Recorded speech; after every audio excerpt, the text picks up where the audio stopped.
Hey folks, today I want to show you one of the coolest campgrounds in the state of California along the beach. This one is called Wright Beach, and it's part of the Sonoma Coast State Parks. There are two parks, and the other one's called Bodega Dunes. More on that later, but for now, let's check out Wright Beach. I want to show you how you enter the campground, go through the kiosk, and show you the top half a dozen campsites that are set right on the beach. And after that, we're going to take a nice walk up on the bluff with great views, and then we're going to walk back on the beach. So stay tuned for a great time. Here's the site map, and this shows you the premium sites, which are marked 1 through 10. I frankly think 3 through 10 are the best ones. 1 and 2 are great, but I think the others are just a little bit better. 11 through 16 are also pretty good, and then there's the secondary loop, which is 16 to 27. These, in my opinion, are not quite as nice, but still pretty good. And then you can see the Kortum Trail, which we're going to check out. Here you can see I passed site number 1 on the left. Number 2 is the white car there, and then we move on to number 3 with the red car, and this is number 4, and this is my site, and I'll be pulling in this site, and you can see that I have an ocean view. I decided to park the van across the site for privacy and also have an ocean view from the van. Now I'm going to walk the first few sites and show you what they look like. This is site number 1 here, where the Ford truck is with the trailer. That's site number 2. This site with the red car is number 3. There you can see my rig in number 4, and across from me is someone who set up a huge trailer. This site is number 5 with a Coleman trailer. Here we see site number 6 with what looks like a Freightliner Sprinter. This is number 7 with the transit van, and then we've got site number 8, and you can see this one's tucked in pretty nicely with a great view. And then 9 and 10 are back here in the trees but still have beach views, so they're both premium sites. After that, we see some of the other sites that aren't on the beach but are close enough and still have kind of a filtered view of the beach, however you are looking at the other campers. These are not as nice, but they're still great sites. And then there's a nice new bathroom there, and then we move over to the other loop. There's the camp host, I believe, and then these are 16 through 27. Again, these are very nice sites, but you don't have an ocean view. However, the beach is just a very short walk. All right, so as you walk past the bathroom, you'll see the trail, which is going to take us up on a bluff. You can hike for a long ways on this trail. I'm not going to do it today, but I'm just going to show you what it looks like as we get up to the top. Alrighty, I'm up on the bluff now, and in the distance over there you can see Highway 1 heading to the south, and this is the higher numbers of the campground 18 through 27. Down where that person with the dog is standing, that's the public parking areas, so you can come in for the day. I think there's still probably a $10 fee to get in. You can park there and then enjoy the beach. And now, importantly, here's the section of the campground that I have been talking about. The blue tent there is site number 1, 2 with the trailer, 3 with the red car and small trailer. There's me with my van, that's number 4. 5 is the Coleman, 6 is the Coachman, 7 is the Transit, 8 is that tent there, and then 9 you can just see the picnic table there. All of these have a beautiful beachfront coastal view. That's a good overview of the campground. And this is the trail heading up here to the, comes out on the road right here, right up there by the stop sign. That's Highway 1. And then if you look to the left here, the trail continues over by where that gate is. I find this kind of interesting that dogs are actually not allowed on these trails.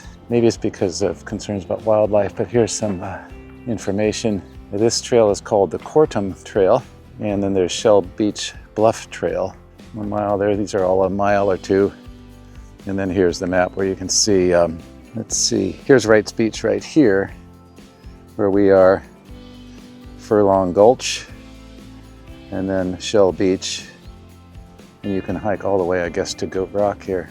There's all the animals, skunk, mountain lion, raccoon, coyote, owl, gray fox. And the first part of the trail here is just a kind of a road. Not sure what this building is. Maybe some sort of electrical station or something. A water pump? So that's the continuation of Wright Beach down there. Of course, you can walk along the beach as well. All right, I'm just taking a little side trail on the bluff here, and I'm able to show you looking back from where we came. There's a nice rock out there, and this, of course, is Wright Beach.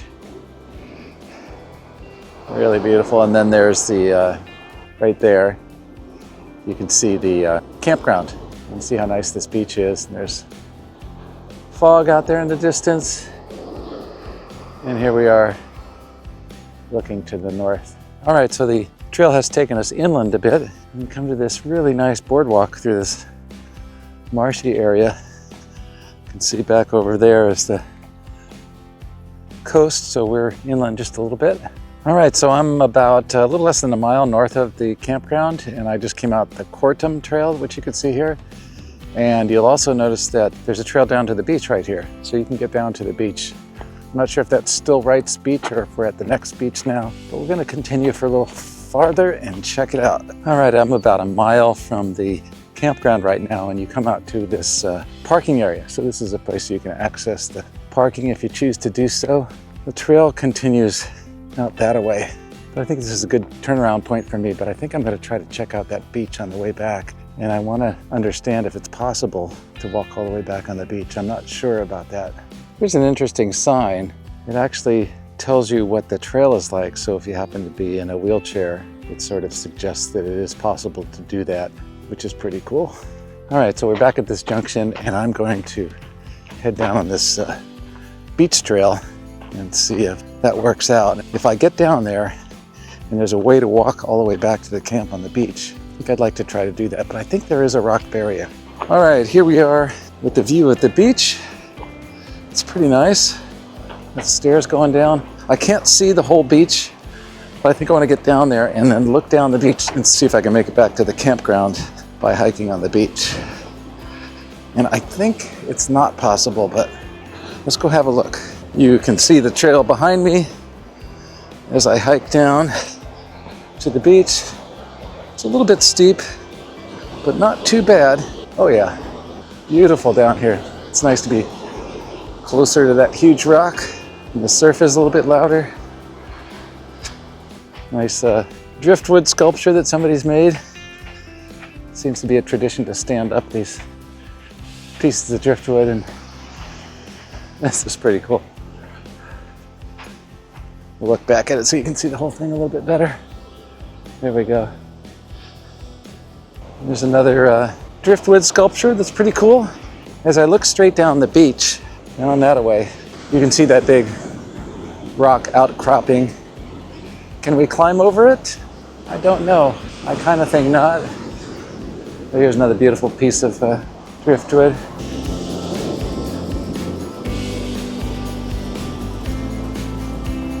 All right, folks, there's one more thing I want to address, and that is the difficulty of securing a campground at Wright's Beach. And there's an interesting system they have, which I want to explain, that'll help you to secure a campsite. But before I do that, I just want to remind you to give the old thumbs up, give it the like, and subscribe if you want to see more videos like this. So in order to get a campground, you either got to book it way in advance, like 6 months or whatever.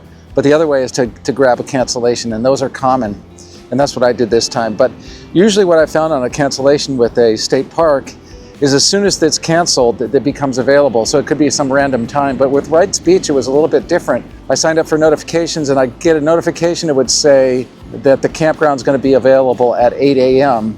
the following day. So if it's canceled on Thursday morning at 8 a.m., it will become available, and you have to just sit at your computer and refresh it and grab it right away at 8 a.m.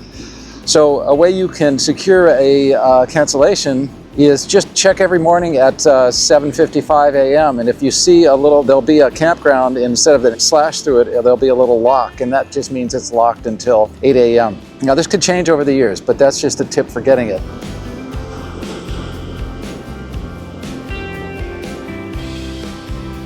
One addendum to what I was talking about regarding securing a campsite, and that is that the sister campground of Wright's Beach is Bodega Dunes. It's about, I think it's 6 or 8 miles down the road south of here. It's a much larger campground. It does not have beachfront property, but it's much easier to secure a place there, and it's a nice campground. And the other thing that I wanted to point out is that although a lot of California state parks have showers, there are no showers at Wright's Beach. However, there are showers at Bodega Dunes. So if showers are important to you, then that will affect your decision on which campground to book. But if you got your heart set on Wright's Beach and you just can't seem to secure a campsite, try Bodega Dunes, because it's much more likely you're going to find something there. All right, folks, so I am now walking south along the beach. Now, if I look way in the distance there's a rock outcropping that's probably impassable, but it is my belief that Wright's Beach campground is before that. And if that's the case, I think this route will go. And that also means that I wasn't certain which beach I'm on. If it was the next beach, that up there where it gets rocky would be the north end of Wright's Beach. So if my theory is right, it is possible to do from the campground the Kortum Trail, go for about a mile, drop down to the beach, the north end of Wright's Beach, and then walk back along the beach. So it's a great hike. I'm about 90% certain that this is going to work out, but it's really absolutely gorgeous.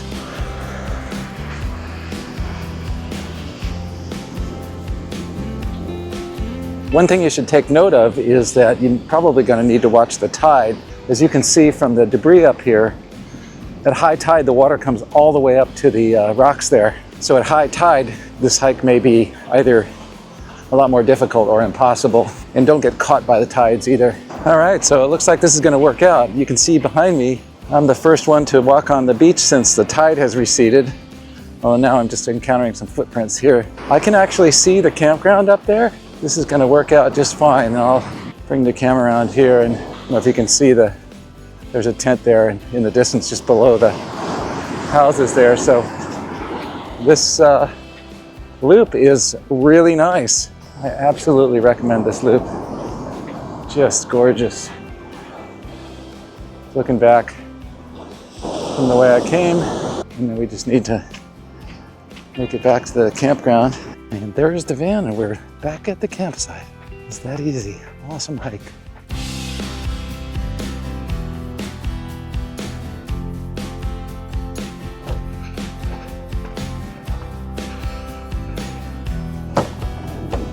Thank you for coming along. I appreciate it, and I hope you liked the video. And until next time, thanks for watching.